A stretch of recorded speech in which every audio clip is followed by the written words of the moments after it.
আওয়ামী লীগের সন্ত্রাসীরা যে গণহত্যা চালিয়েছে তার বিচার বাংলার মাটিতেই হবে। মামুনুল হক। সিরাজগঞ্জ প্রতিনিধি শাহ আলমের প্রতিবেদনে। সিরাজগঞ্জের নিউ মার্কেট সংলগ্ন মাসুমপুর ফুটবল খেলার মাঠে ঐতিহাসিক বিশাল গণসমাবেশে প্রধান অতিথি হিসেবে বক্তব্য রাখেন বাংলাদেশের আলোচিত শাইখুল হাদিস আল্লামা মামুনুল হক। স্তম্ভিত হয়ে গিয়েছি আমরা আপনাদের এই নারী বিষয়ক কমিশনের উত্থাপিত প্রস্তাবে। বাংলাদেশের আলেম সমাজ, এদেশের ইসলামপন্থীরা স্তম্ভিত। ফ্যাসিবাদের আমলেও চরম বিদ্বেষী হিন্দুত্ববাদী আওয়ামী লীগ সরকারও কোনদিন এত ভয়ঙ্কর প্রস্তাবনা জাতির সামনে উপস্থাপন করার দুঃসাহস দেখায় না। ডক্টর ইউনূস সাহেব, আপনি কাদেরকে দিয়ে নারী বিষয়ক কমিশন গঠন করে দিলেন?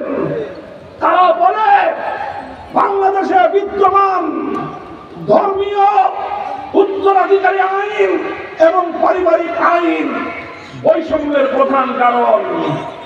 মুহতারাম হাজিরিন, আল্লাহর কোরআন বলেছে, ইসলাম বলেছে, কোরআন দুনিয়াতে এসেছে সকল বৈষম্যের মূলোৎপাটন করে আল্লাহর জমিনে ইনসাফ কায়েম করবার জন্য। রবিবার লাখো গণমানুষের পদচারণায় মুখরিত ছিল মাসুমপুর খেলার মাঠ। সভাপতিত্ব করেন মুফতি আব্দুর রউফ, বাংলাদেশ খেলাফত মজলিস সিরাজগঞ্জ জেলা শাখা। অনুষ্ঠান পরিচালনায় ছিলেন মুফতি আহমাদুল্লাহ সিরাজি, সাধারণ সম্পাদক বাংলাদেশ খেলাফত মজলিস সিরাজগঞ্জ জেলা শাখা।